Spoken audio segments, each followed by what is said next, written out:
Bom dia aos irmãos, um feliz sábado, que bom que você está aqui hoje, que Deus abençoe você. Vamos começar a louvar a Deus cantando no hino 11, maior que tudo, Jesus é maior que os teus problemas, maior que tudo.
Tá saindo som.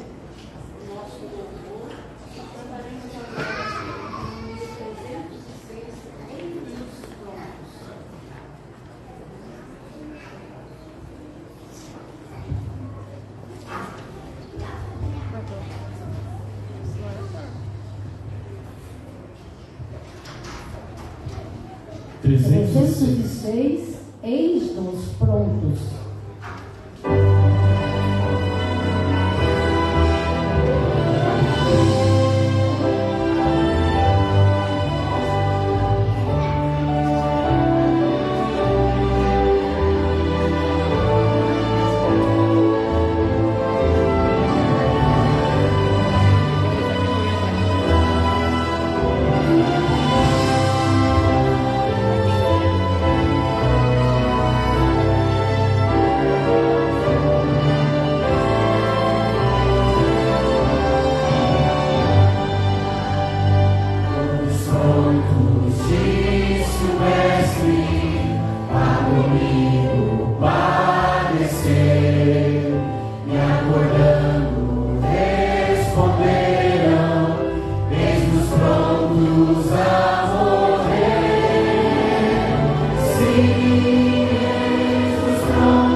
colocar em pé para cantar o hino 560, A Glória da Tua Presença.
porque estamos aqui na sua casa de oração e viemos te adorar.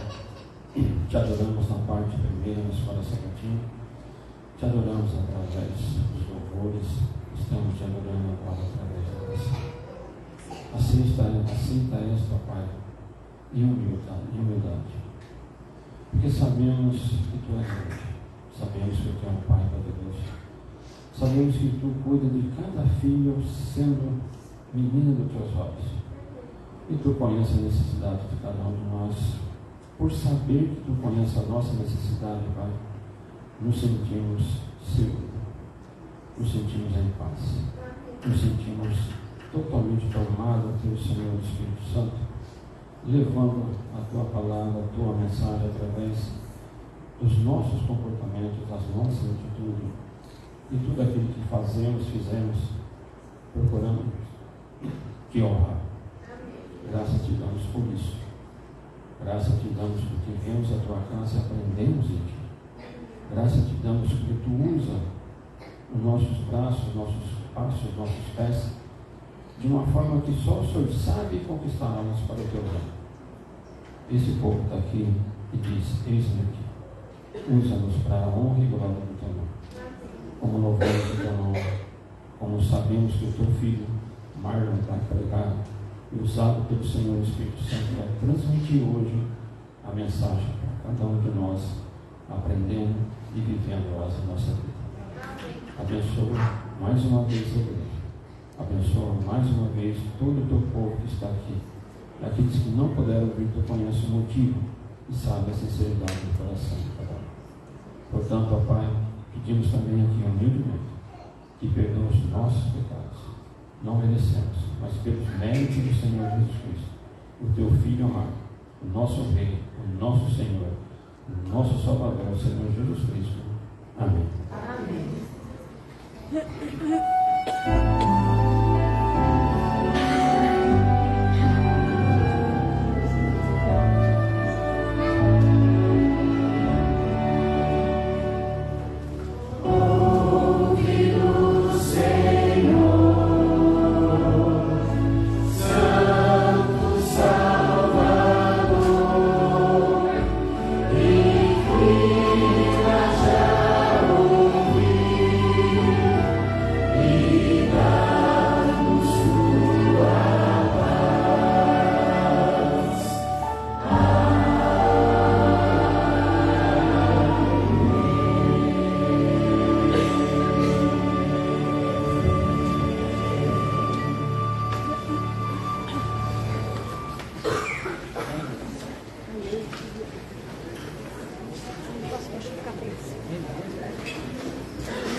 Eu estava sentado na portaria da empresa a qual eu trabalhava e ouvi claramente a voz de Deus falando para mim, dizendo: aqui você ganhará o dinheiro e lá você ganhará a salvação. No mesmo instante me convenceu onde era o local onde eu morava antigamente, a cidade do Filho. Gilmar então entendeu que aquela experiência era algo real na sua vida. Deixou seu emprego e voltou para a terra de seus pais para cumprir a orientação de Deus. Foi tanto esse providenciou missionário da igreja de Cristo. Tomei de fui batizado e após 30 dias de batizado, Deus falou para mim assim: vá de casa em casa, vá até na casa das pessoas das quais você não se dá. Acordei e cumprindo aquilo que Deus havia me designado no sonho, distribuindo assim aquelas pessoas cristãs que havia por ali e fomos lá para distribuir. Posteriormente, meus pais doaram o terreno para a construção da igreja e assim foi fundada a primeira igreja aqui nessa localidade. A pequena casa que serviu de igreja foi um marco na mensagem adventista na comunidade de Flecheiras naquele tempo. No entanto, era uma construção bem modesta e com pouco tempo a estrutura das paredes já não oferecia segurança para os poucos adventistas que congregavam ali.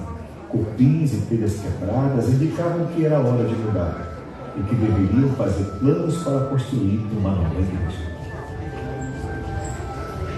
O novo terreno foi doado por Rosa e Daniel, adventistas da própria comunidade, e imediatamente os irmãos trataram de construir um local para se reunirem, já que a velha igreja estava condenada a cair e não havia possibilidade de se reunirem lá.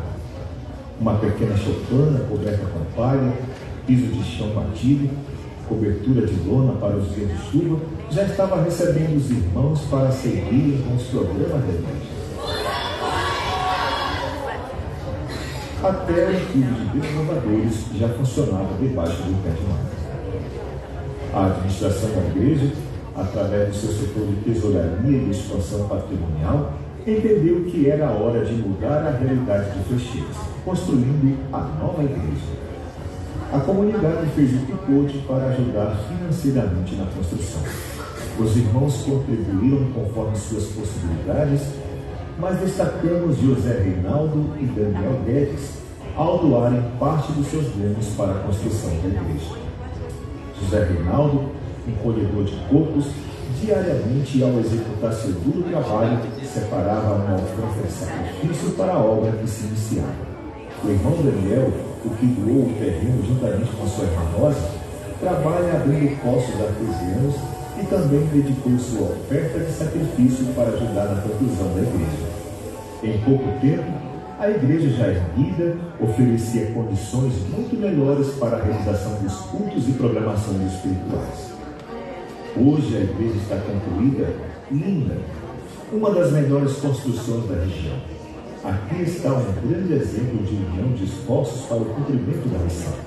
Irmãos e a administração do campo em busca do que há de melhor para os seus membros. A história de transformação da igreja de Flecheiras na cidade de Conde, na Bahia, é uma amostra de um movimento chamado Igreja Nova de Novo, que ocorre nos estados da Bahia e Sergipe, na União Leste Brasileira. Entre 2020 e 2022, cerca de 600 igrejas foram alcançadas. Até 2025 serão 1.200. Vale ressaltar que tudo isso tem acontecido porque você, querido irmão, tem sido fiel nos dízimos e nas ofertas. Louvado seja o nosso Deus por suas maravilhas em nossa vida. O meu apelo é que você aceite o chamado de Deus. Aquilo que Deus tem preparado para a sua vida, que é a pregação do Evangelho, para que muitas pessoas sejam batizadas em nome de Jesus Cristo. Provai e vede. E agora eu os convido para este momento especial de adoração e louvor, através dos dízimos e ofertas. Que Deus os abençoe ricamente.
Santo Deus, agradecemos porque o Senhor nos deu a oportunidade de trazermos os dízimos e as nossas ofertas.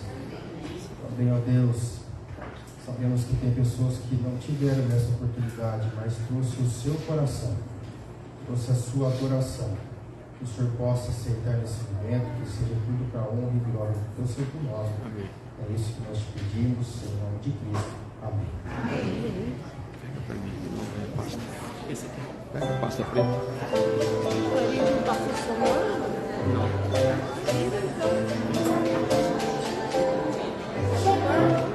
A hora de adorar ao Senhor. Chegou a hora de oferecer amor. Livros e palavras que vem ensinar a sempre em Deus confiar. Chegou a hora de adorar ao Senhor. Bom dia. Que bom que vocês estão aqui hoje. Eu gostaria de fazer uma pergunta. Você sabe o que é uma hora vaga? Hora vaga. E passatempo? Não é biscoito.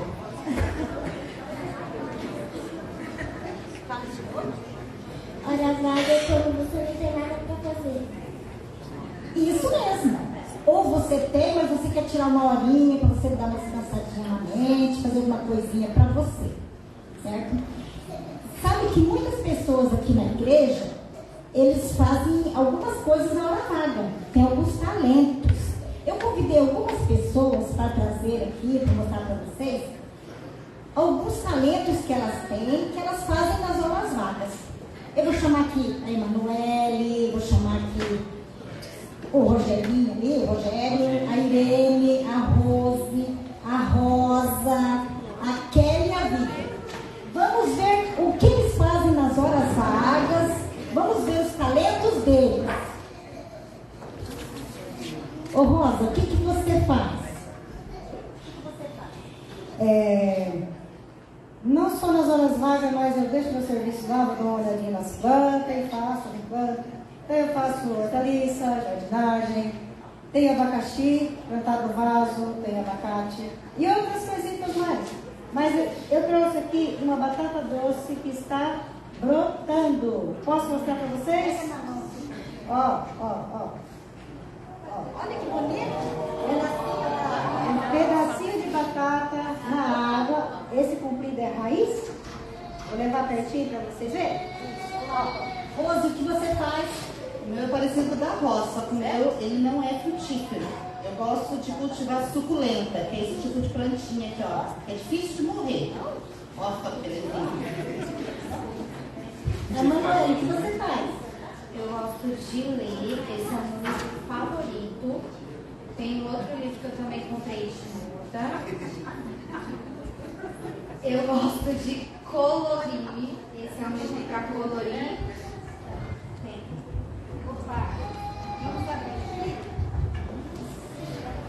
Vamos ver então a pintura que ela fez. Fala no microfone. Só de colorir.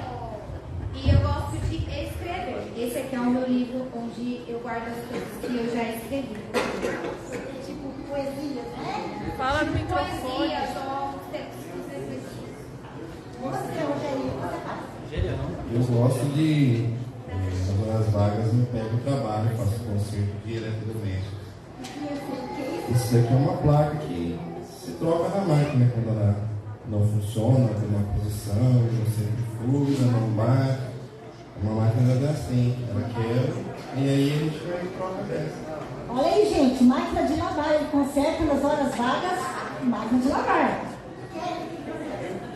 Eu gosto de fazer tricô. Olha, eu trouxe também as agulhas e eu fiz essa roupinha de tricô com o meu gato, com a minha gata. Como eu não posso trazer a minha gata de verdade, eu trouxe um lindinho, ó. Vestido com a roupinha. Olha só. E daí, Vivian? Eu gosto de mexer com bordado. Então eu trouxe para vocês verem um quadro que eu vou fazer. Está meio lascadinho aqui, porque eu vou fazendo aos poucos, tá? Deixa eu abrir aqui para vocês verem. Demora um pouco, mas olha. Vai demorar um pouco para terminar. Isso aqui é ponto cruz. Eu trouxe as linhas, algumas para vocês verem. A gente vai fazendo pontinho por pontinho e vai formando o desenho. Aí quando terminar, é só colocar a moldura.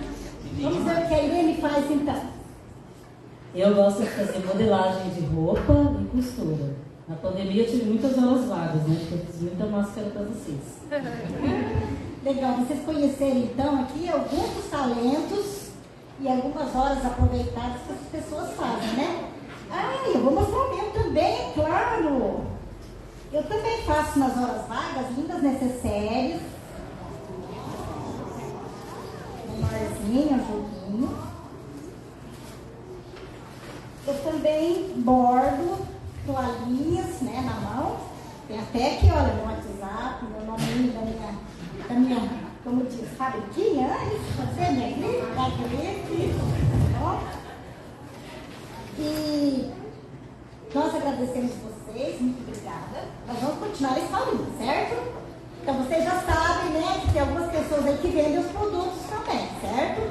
Então eu sei que tem um monte de gente que tem costureira, tem um monte de gente que faz pintura, faz bordado, né?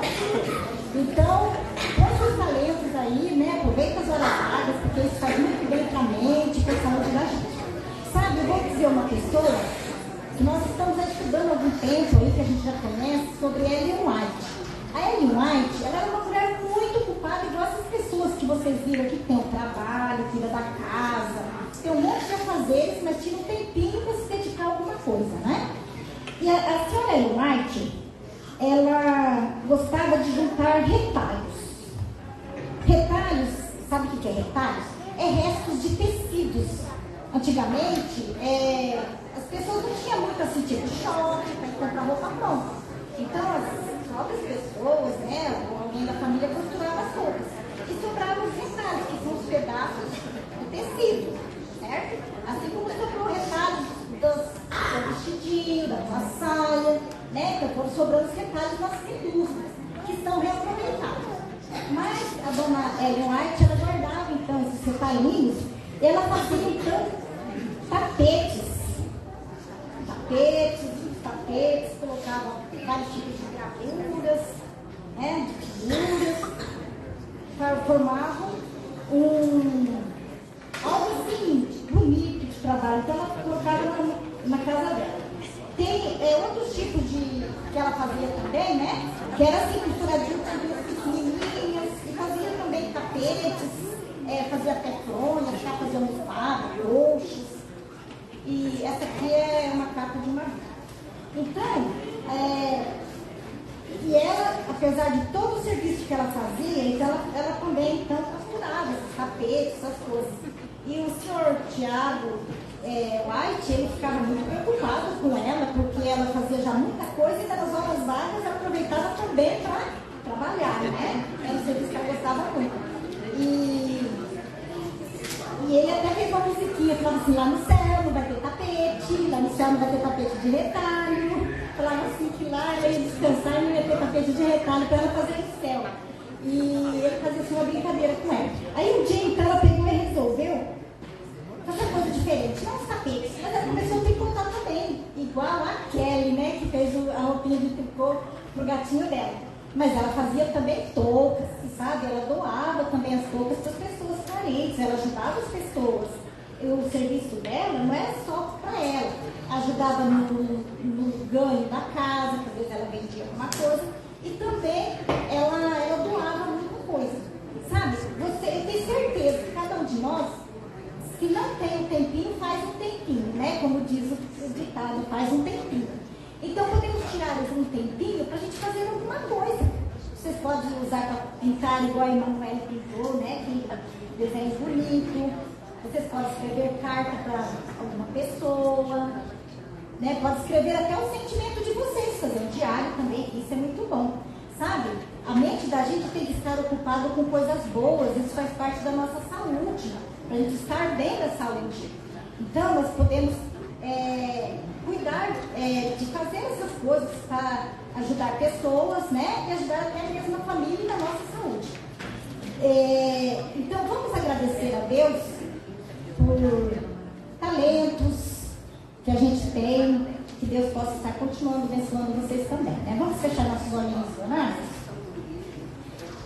querido. Obrigado pelas bênçãos que o Senhor derrame sobre nós. Abençoe para que nós possamos usar os nossos talentos em causas boas, para ajudar pessoas, para ajudarmos a nossa família. E que nós não deixamos, Senhor, de colocar em primeiro lugar o Senhor nas nossas vidas.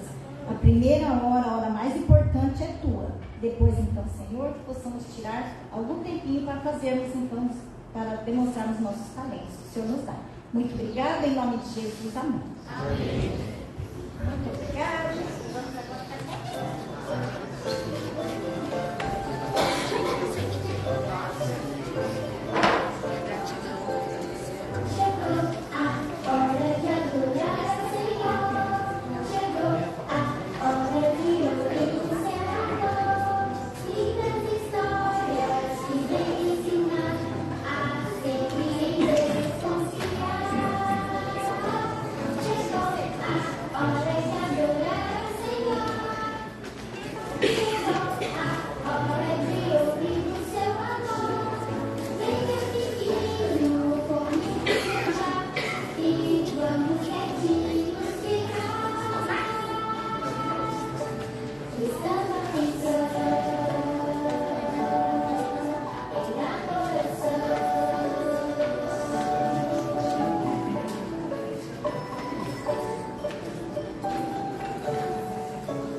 Mais uma vez, feliz sábado a todos.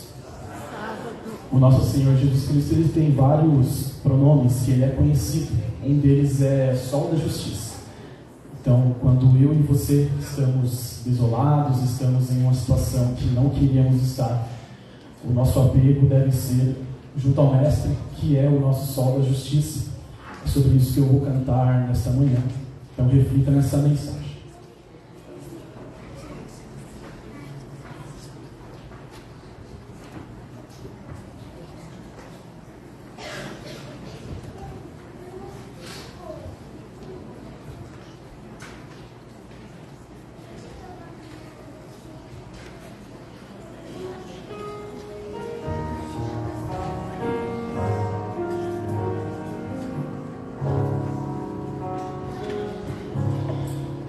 Vivi tão só na escuridão,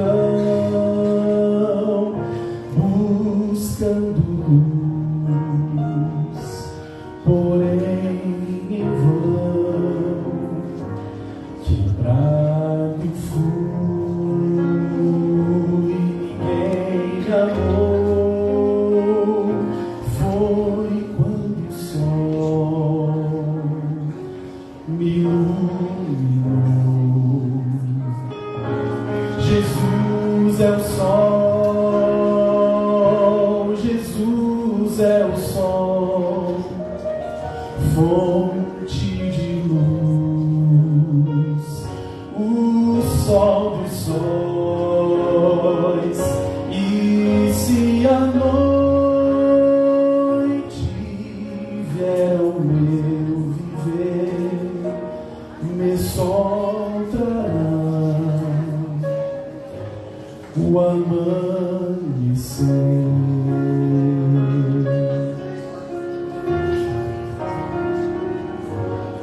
O mundo frio me desprezou e a noite escura me abraçou. Estava quase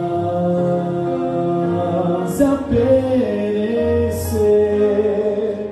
e então senti meu sol nascer. Jesus é o sol, Jesus é o sol, fonte de luz, o sol dos sóis. E se a noite vier ao meu viver, meu sol trará o amanhecer.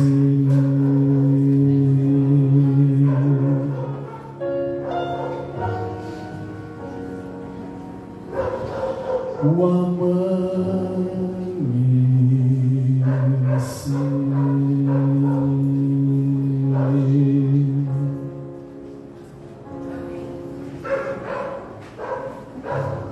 Amém.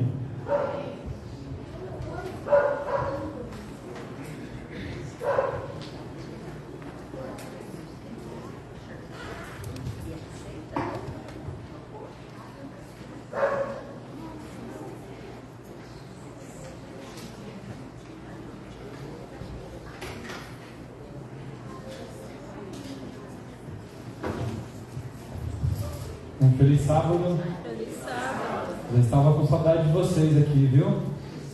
Foram muitos dias, né? Desde junho. Foi em junho, olha só. Desde junho. Mas férias para teologando não é muito bem umas férias, né? Dizem que as férias teologando é durante o curso. Também não é bem umas férias, porque tem bastante estudo. Estou tendo grego 2. Tem boas lembranças, pastor?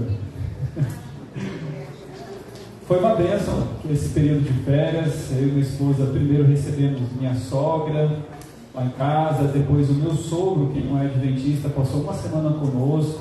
Pela primeira vez ele foi fora ao batismo da minha esposa. Ele foi lá no NASP, assistiu o culto, foi uma bênção muito grande. A semana que ele passou lá foi realmente um agir de Deus. Depois nós fomos lá para Recife, não para descansar, para outra missão. A gente, neste ano, eu estou como presidente do GYC Brasil, GYC Brasil, que é um movimento de jovens aí ao redor do Brasil. Nós fizemos um congresso lá no colégio interno adventista, no IAPE. Graças a Deus foram 500 jovens lá, foi uma grande bênção. Então teve todo esse empenho para a organização, então não deu muito tempo para descansar, né? Depois nós voltamos, fomos para o Mato Grosso do Sul de novo, depois do Mato Grosso do Sul, Minas Gerais, e então São Paulo, capital, e agora voltamos. Por enquanto não pretendo viajar tão cedo, mas já quero que vocês orem que a próxima viagem que vamos fazer vai ser dia 30 de setembro, um dia depois do meu aniversário. Aquele meu primo que veio aqui irá se batizar. Acho que a maioria de vocês lembram. E para a honra e glória de Deus, ele tomou a decisão pelo batismo e irá se batizar lá em Campo Grande, Mato Grosso do Sul. Iremos para essa festa. Para quem não ouviu o testemunho deste meu primo, se você colocar no YouTube GYC Brasil e uma palestra que eu preguei lá, Conhecer a Deus, vocês vão ver a história do meu primo lá no testemunho. Queridos, hoje eu não vou passar a apresentação, mas eu quero que os irmãos peguem suas Bíblias. E quem não tem, fique perto de quem tem. Porque é importante nós navegarmos pela palavra do Senhor nesta manhã e ouvirmos a voz dele. Fique como está, vamos fazer mais uma vez uma prece. Pai querido, que privilégio estarmos aqui diante da sua presença, entre irmãos. Como é bom rever aqui as pessoas que a gente aprende a amar e gosta de estar perto. Obrigado, Senhor, porque agora também a minha carta hoje foi aprovada, eu serei membro oficial aqui desta igreja e estou muito feliz aqui, Pai. Mas esta manhã nós queremos pedir a sua presença para que o Senhor fale diretamente ao nosso coração, que essa mensagem seja aplicada para cada pessoa que estiver aqui. Não nos deixe, Pai, que nada nos impeça de receber aquilo que o Senhor quer nos dar nesta manhã. Em nome de Jesus. Amém. O título da palestra é Sementes da Apostasia. Vamos entender melhor este assunto no decorrer desta palestra. Quero que os irmãos abram a Bíblia em Apocalipse. Apocalipse, no capítulo 2.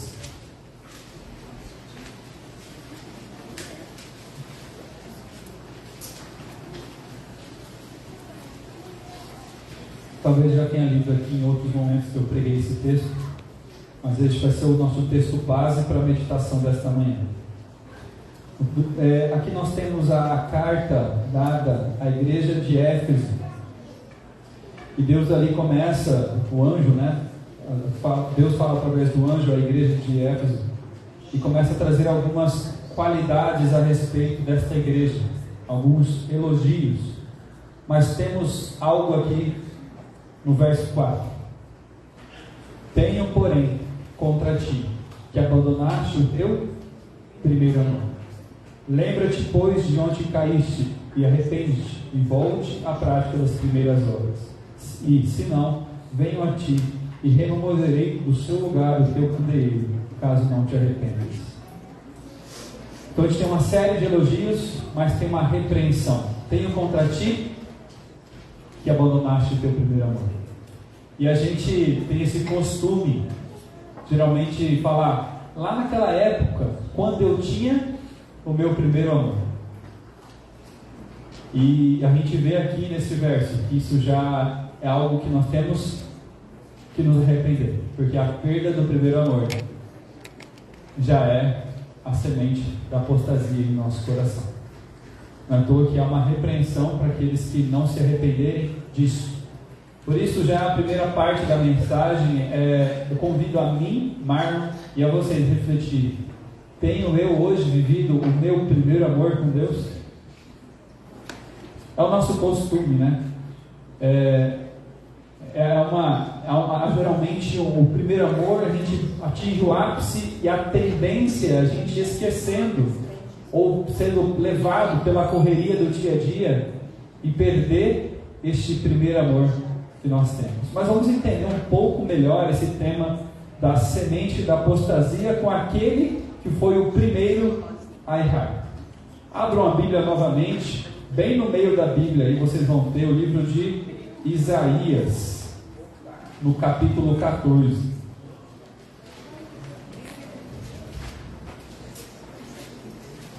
Isaías, capítulo 14.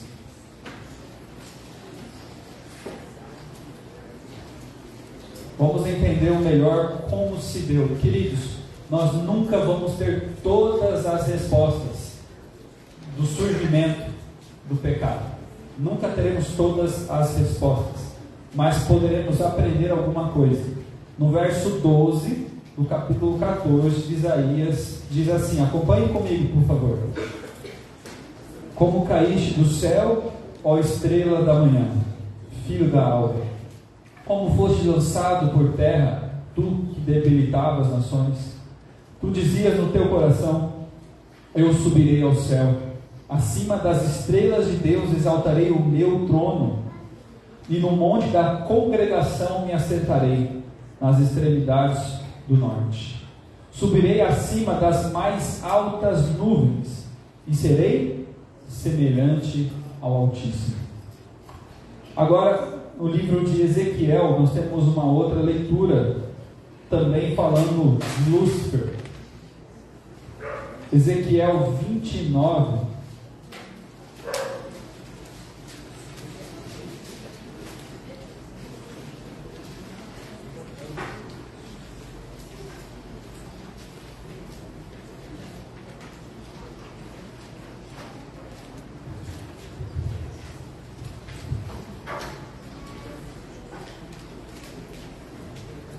Rapidinho, irmãos.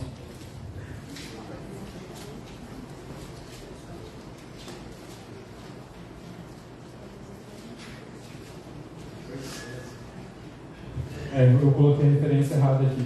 28, perdão. Capítulo anterior. Obrigado, irmão. 28, verso 13. Vamos lá. Olha só. Estavas no Éden, jardim de Deus, e de todas as pedras preciosas te cobrias: o sardio, o topázio, o diamante, o berilo, o ônix, o jaspe, a safira, o carbúnculo, a esmeralda, o ouro, se te fizeram os de ouro, e se te fizeram os engastes e ornamentos. No dia em que foste criado, foram para eles preparados. Tu eras o quê? Querubim. O que é o querubim? Anota isso aí que nós vamos conversar sobre isso. Da guarda ungido, que te estabeleci, permanecias no monte santo de Deus, e no brilho das pedras andava.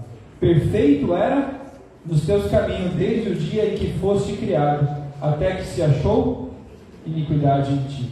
Na multidão do seu comércio se encheu o teu interior de violência e pecaste, pelo que te lançarei profanado fora do monte de Deus e te farei perecer, ó querubim da guarda, em meio ao brilho de pedras.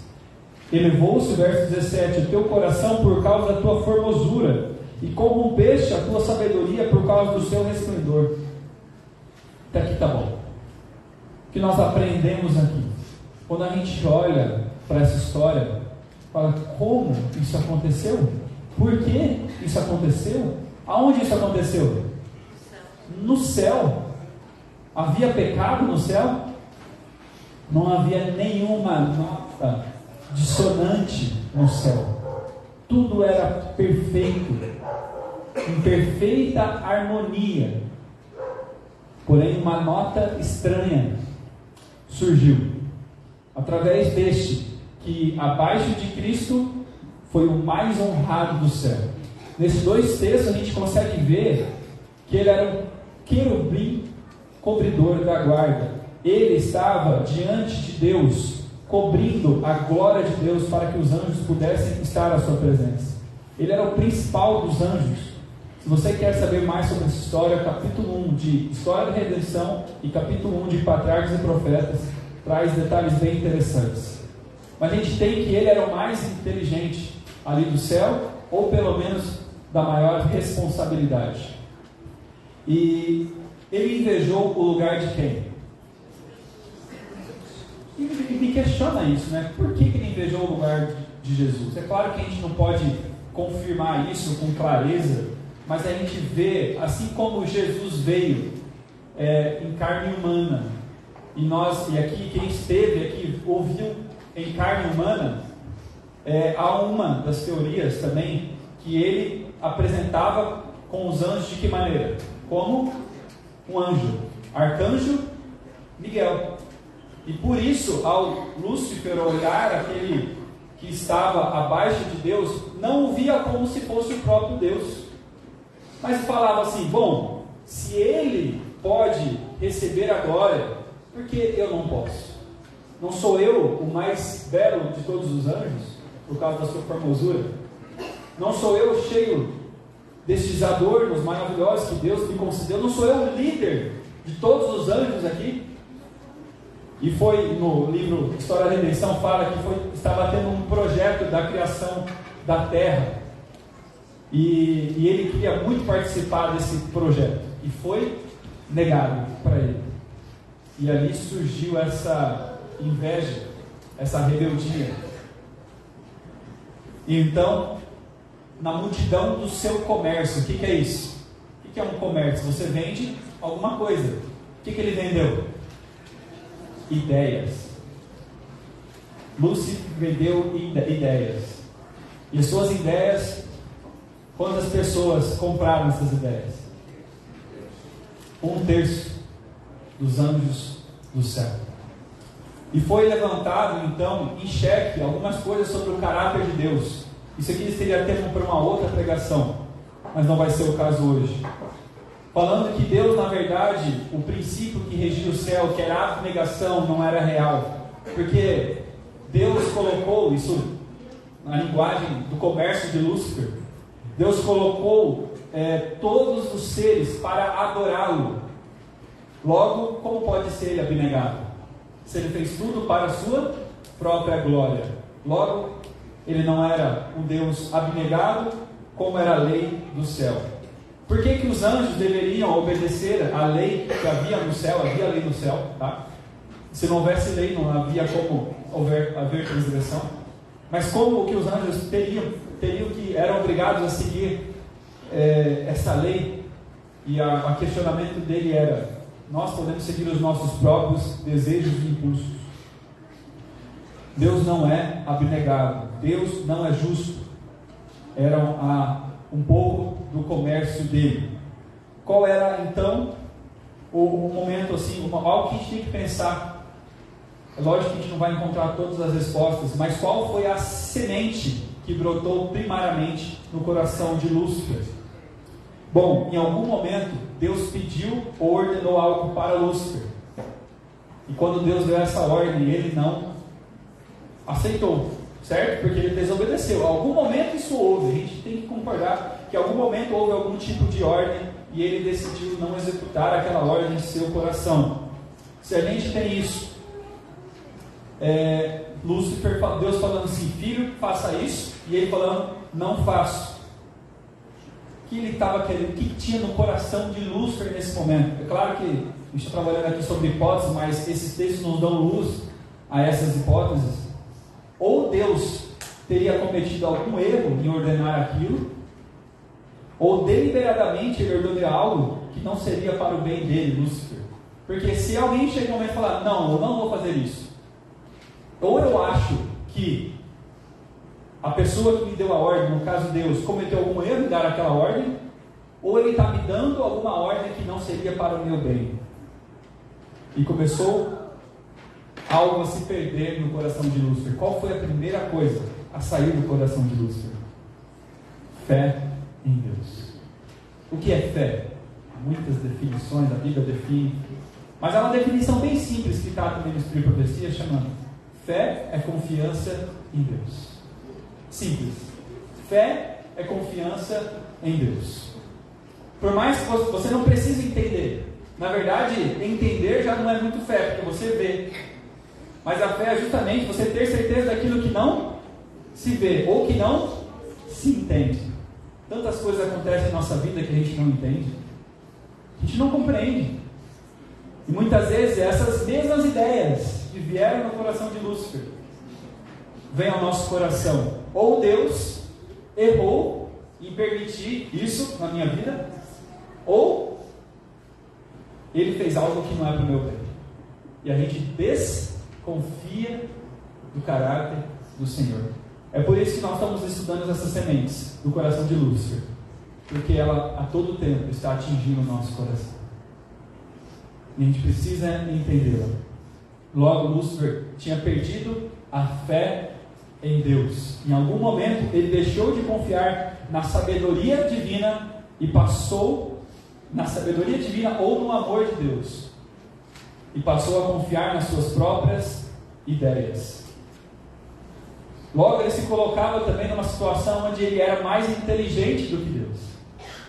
Porque Deus errou ou ele não quer meu bem. Logo, eu posso seguir o meu próprio caminho, que levará ao melhor para mim.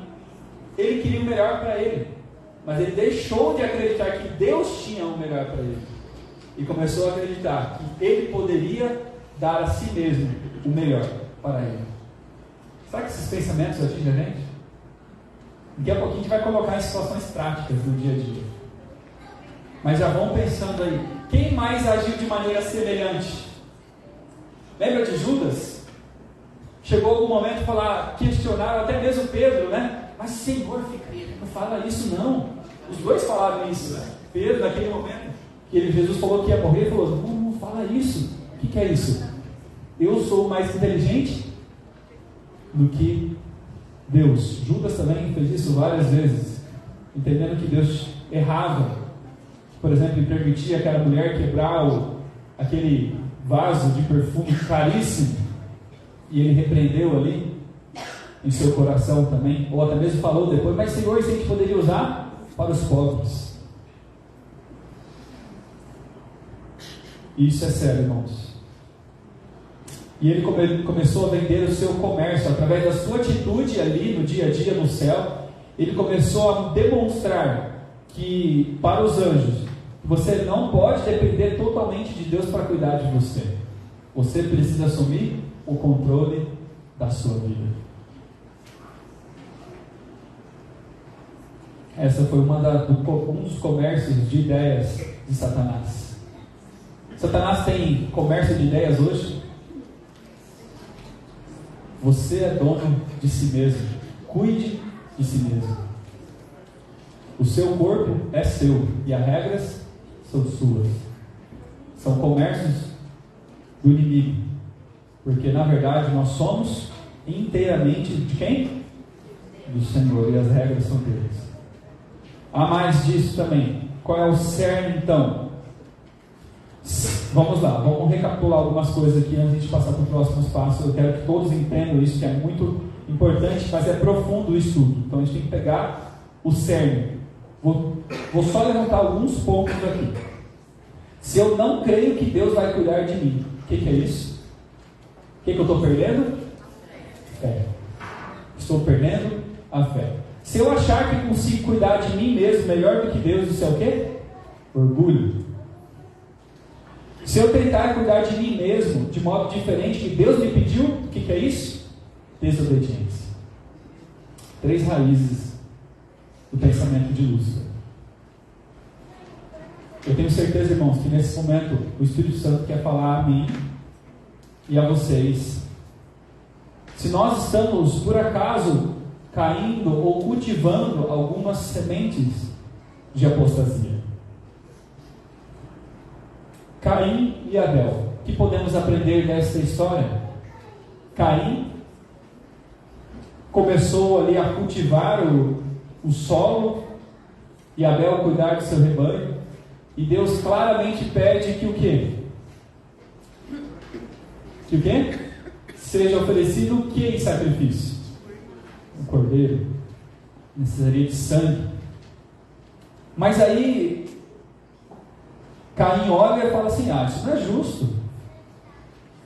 Eu vou oferecer o quê? A minha oferta.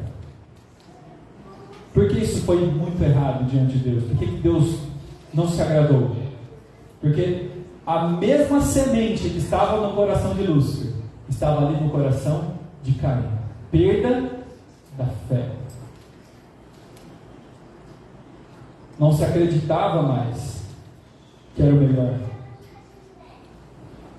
Queridos, eu vou ler um texto aqui que vai nos ajudar a entender melhor esse conflito. Está no livro Educação. É interessante estar no livro Educação, viu? Um dia quem sabe eu vou pregar sobre educação. Educação é redenção, é salvação. Educação é semelhante à santificação. Porque educação é o desenvolvimento harmônico das faculdades físicas, mentais e espirituais. E é a mesma santificação. Vamos lá, mas esse é um outro assunto. O estudante deve compreender a palavra como um todo. Falando da Bíblia, para o estudante, né? Nós somos estudantes, todos nós, nas escolas de Cristo. E bem assim a relação de suas partes. Toda a Bíblia se relaciona uma com a outra. Nós temos que entender um todo.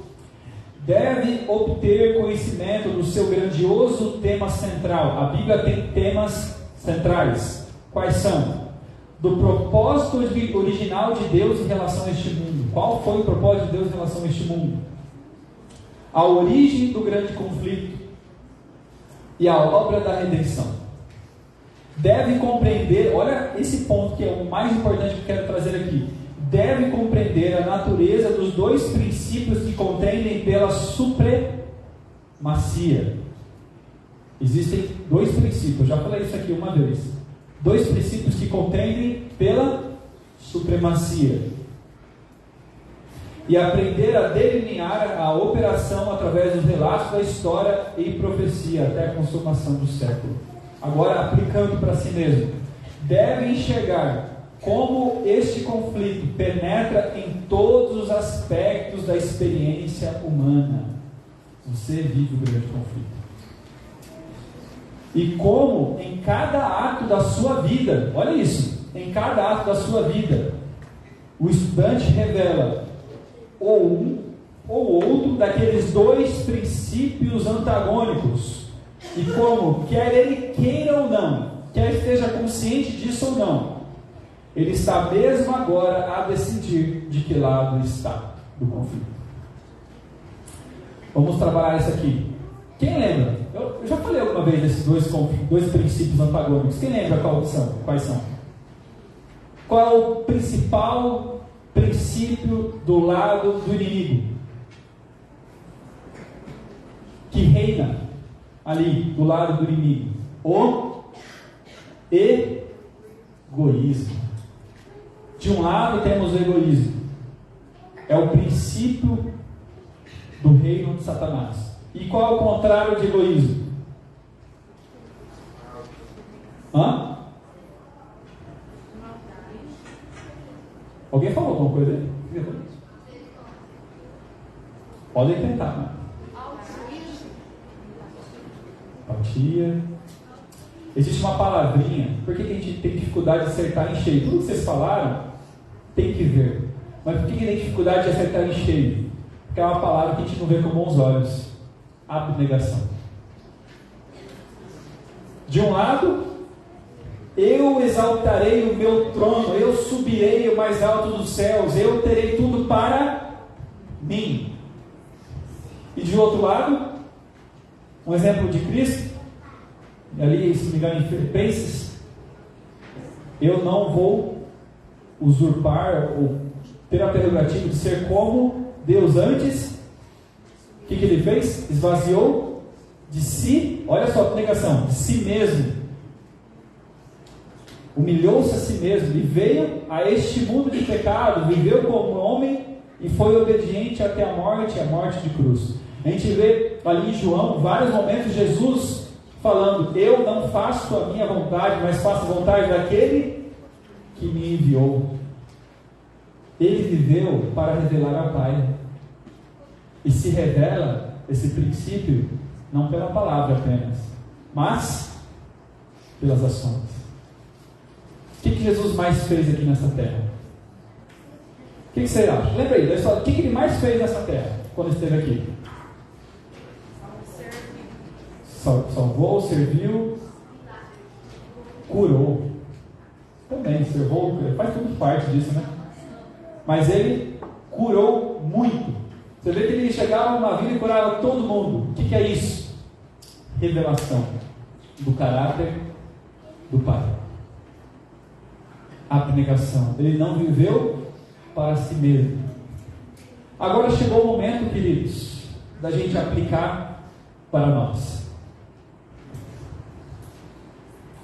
Perceba que aqui diz nesse texto que nós, a cada ação, estamos demonstrando, revelando o que tem dentro. De que lado do princípio eu estou.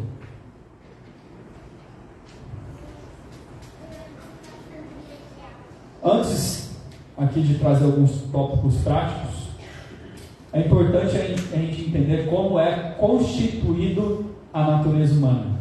Se eu não me engano, já falei isso aqui também. Eu pego em alguns lugares, a gente confunde o que fala aqui, o que falar, mas se não me engano, eu falei aqui.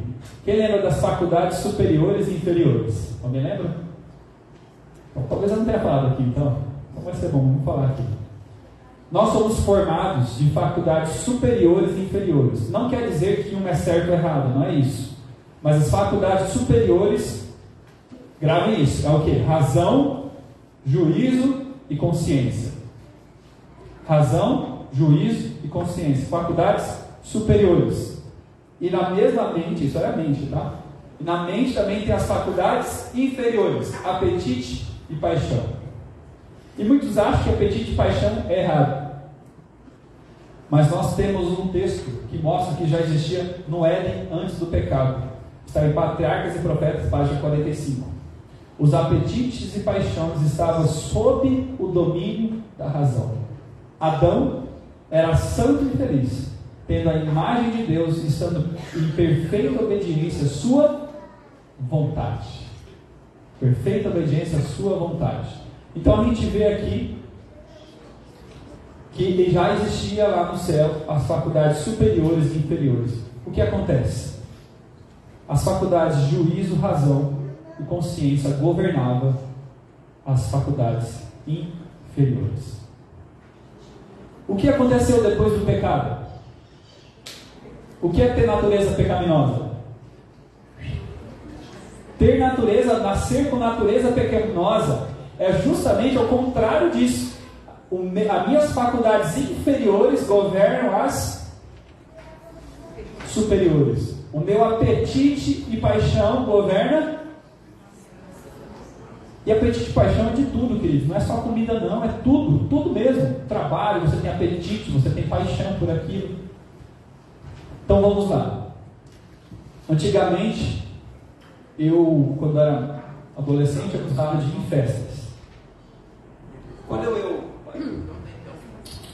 eu parei de ir, Cristo me alcançou naquele momento, ainda eu tinha vontade de ir em festa. Vinha o apetite, ou a paixão por isso, aí passava pelo filtro do quê? Da razão, raciocínio, juízo de julgar se é certo ou errado, e consciência, que é a lei de Deus. E eu falava, não vou, pelo poder de Deus, porque em mim não estava bem algum naquele momento de ter poder. E com o tempo, hoje eu já não sinto mais esse apetite ou paixão. E é assim em todos os aspectos. Apetites e paixões boas? Claro. Você ter apetite de trabalhar não é positivo? Ou até mesmo de comer também não é positivo? Comer é algo divino. Mas temos que passar pelo filtro da razão, do juízo ou consciência. E eu quero aqui parafrasear outro texto, não vou ler, mas vou parafrasear que está no capítulo 44 de Caminho a Cristo. Justamente isso. Antigamente, quando eu não tinha Jesus no coração, tinha algo que eu amava fazer. Eu não sei quem vai se identificar com isso, mas o quanto eu posso viver do mundo, que o mundo oferece, as coisas que o mundo dá, sem me sentir perdido.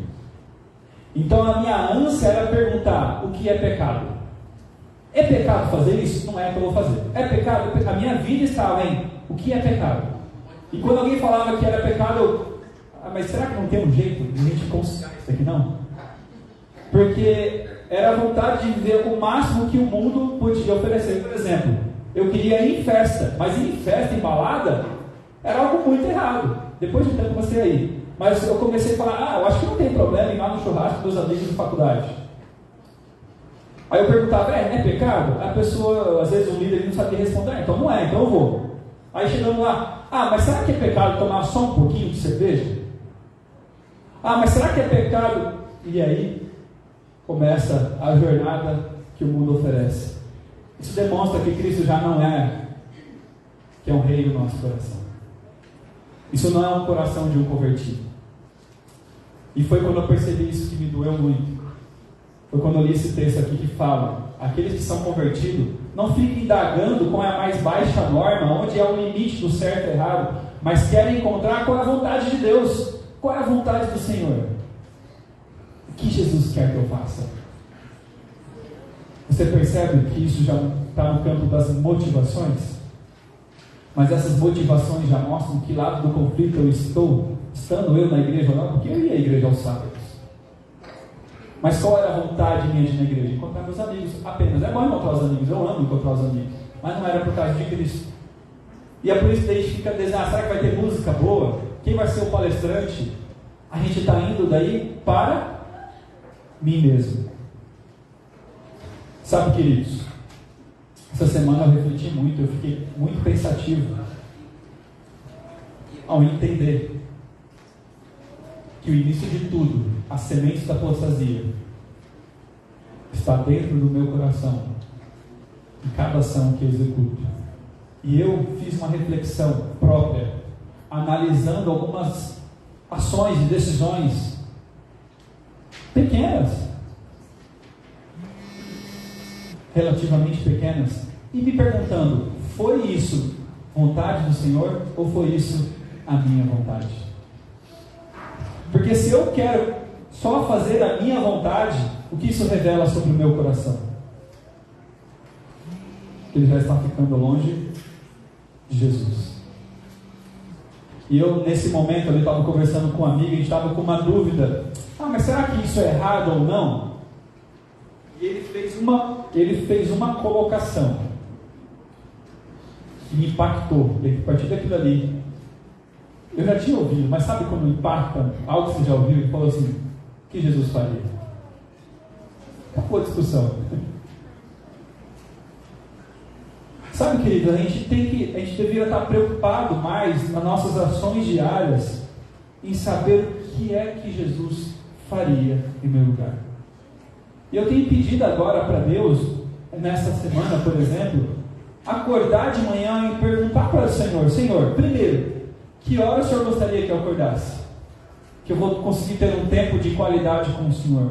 Quanto tempo, ou o que o Senhor quer que eu leia, o que eu devo ter aqui nesse momento de presença com o Senhor, o que o Senhor quer falar comigo? Depois, posteriormente, Senhor, como o Senhor quer que eu me comporte aqui na aula?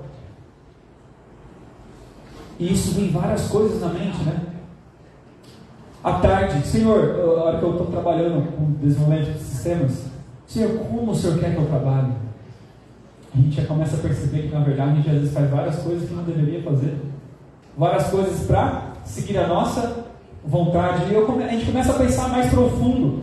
Eu pegar e olhar o celular durante a hora de trabalho, mesmo que seja home office, será que eu não estou roubando o tempo que não me pertence, mas pertence àquela empresa que me paga para oferecer o serviço que eu devo prestar? Você entende que é profundo e é difícil? Porque a gente começa costumamente a fazer o que a gente quer e não às vezes aquilo que Deus espera de nós. E muitas vezes a gente deixa de viver o máximo bem do que Deus quer para nós, porque a gente começa a seguir o nosso próprio caminho, nossos próprios desejos.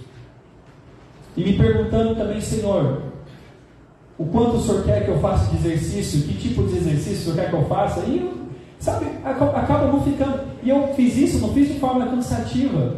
Por quê? Porque se a gente não ama Jesus, isso vai ser cansativo, a gente não vai querer. A gente não vai querer saber o que Jesus quer, vai incomodar a gente.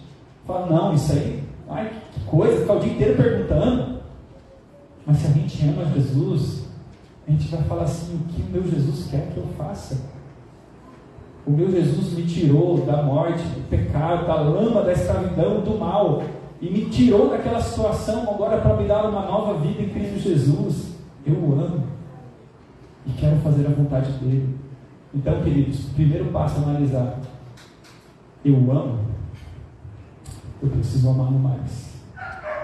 Preciso, primeiro de tudo, antes de fazer essas perguntas, Senhor, me dê um amor por ti, me faça querer fazer a sua vontade, me faça desejar nas minhas ações, mesmo que sejam pequenas no meu dia a dia, revelar, não o lado do princípio do inimigo, mas revelar aquilo que Deus quer de nós. E sabe, lá em Apocalipse 14, 12, diz uma característica do povo de Deus. Quem lembra? Eles tinham duas coisas. Vai mais alto aí que eu não vi. Perseverança. Abra aí então, vamos abrir lá.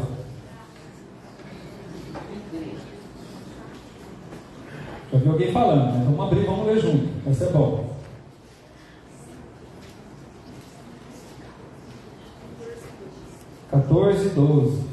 Apocalipse 14, 12. Aqui está a perseverança dos santos, que guardam os mandamentos de Deus e como que é a fé o quê?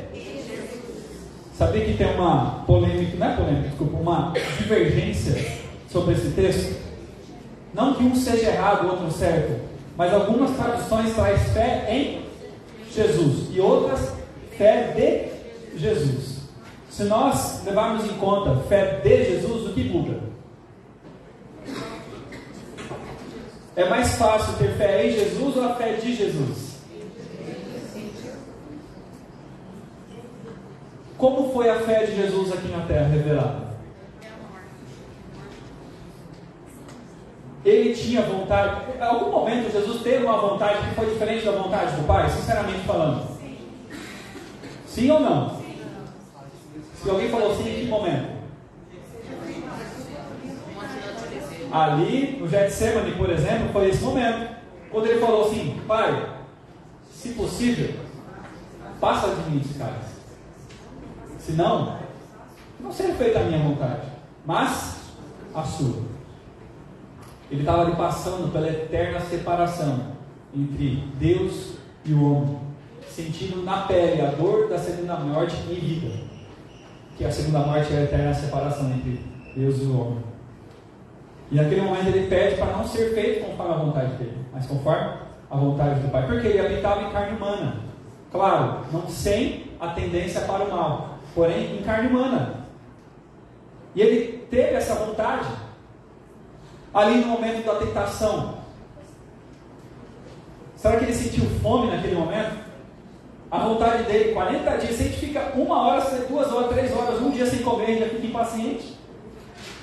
Ele passou 40 dias e foi oferecido pão. E ele escolheu não fazer a sua vontade naquele momento, em aceitar aquela sugestão do inimigo. A fé de Jesus foi uma fé de completa submissão à vontade do Pai. Completa submissão à vontade do Pai. Queridos, precisamos possuir a fé de Jesus, que é completa submissão à vontade do Pai. Em 1 João 2,6 diz que aquele que diz estar nele deve andar como ele andou. É claro que ao homem é impossível andar sobre as águas, mas houve um homem que andou. Assim, esta ordem parece ser impossível, e a força humana sem Deus, ela é de fato impossível. Mas a vida cristã, a vida realmente cristã, é uma vida de impossibilidades que são vividas. É impossível você amar o inimigo que te feriu.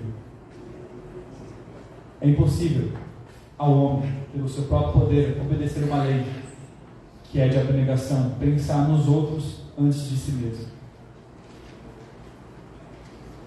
Mas é possível, porque Ele falou que tudo posso naquele que me fortalece. Agora chegou o momento de pensar, queridos.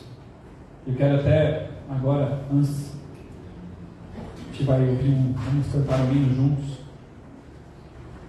E durante, ao cantar esse hino, eu quero que você reflita, eu vou refletir também, em qual aspecto da minha vida eu estou fazendo a minha vontade, sendo que a vontade do Senhor é revelada em outra.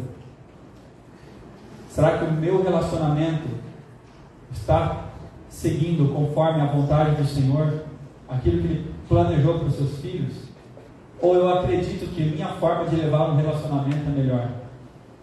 Eu cria que a gente teria que antigamente experimentar um pouco mais, porque como você vai casar com alguém a vida inteira, ficar a vida inteira, e o medo de que Satanás coloca na mente de enjoar? Ah, mas será que você não vai enjoar? Você precisa experimentar. Essas são ideias do inimigo. Ou, por exemplo, no nosso trabalho, quando a gente é tentado em mentir, omitir, ou não dar o nosso melhor naquilo que nós somos sendo pagos para dar o nosso melhor.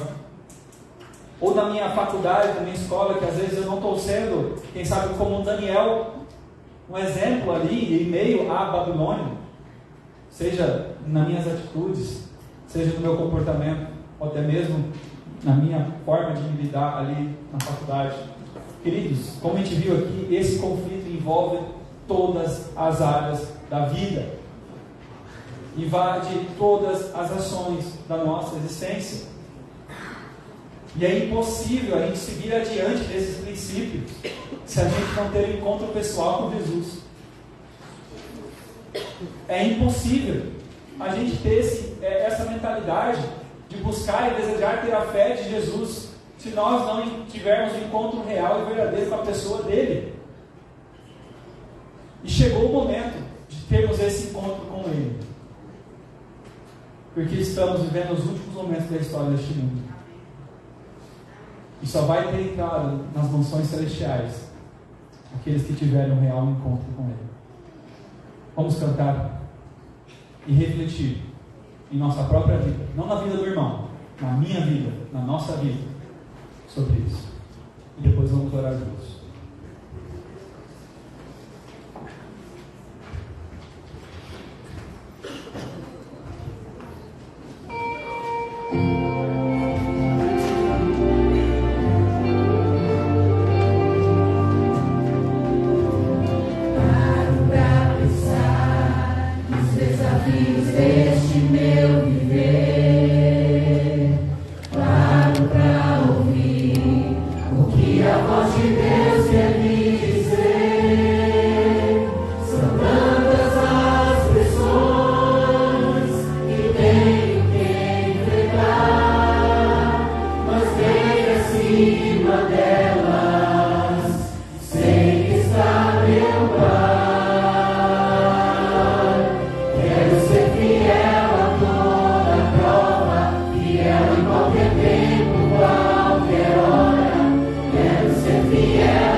Da gente orar juntos, eu quero deixar aqui 40 segundinhos para nós falarmos com o nosso Deus sobre essas questões que nós pensamos.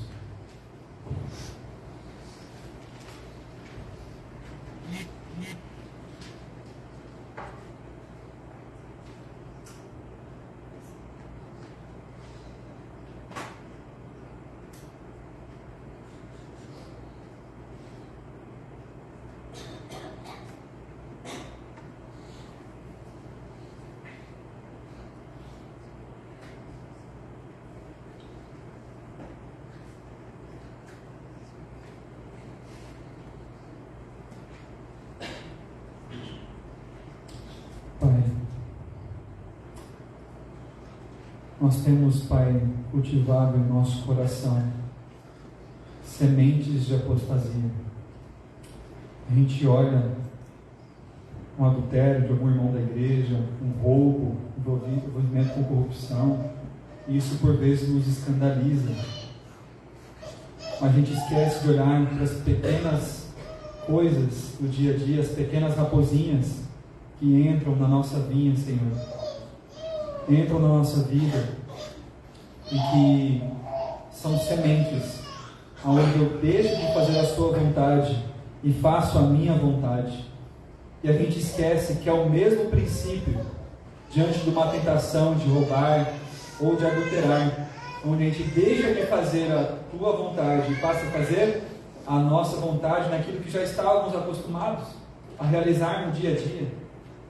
Senhor, não queremos mais que seja assim.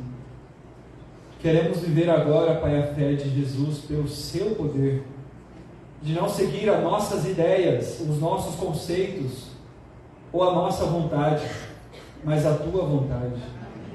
Mas, Senhor, sabemos que precisamos receber uma conversão completa, um encontro pessoal, real e profundo com a pessoa de Jesus, para que haja esse desejo, essa vontade e este poder de buscar ter uma experiência assim, no dia a dia, perguntar o que Jesus faria.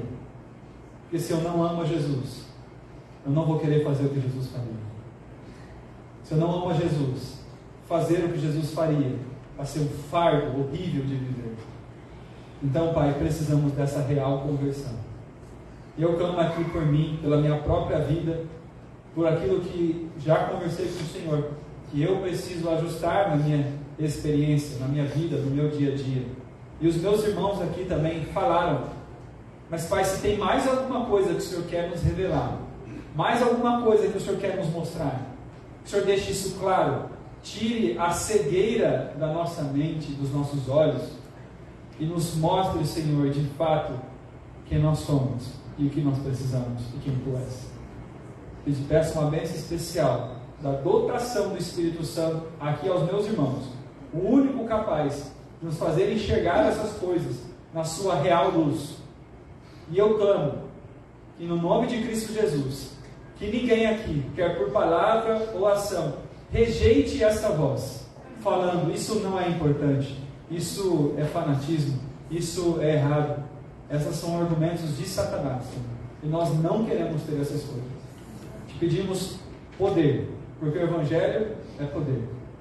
Em nome de Cristo Jesus. Amém. Amém.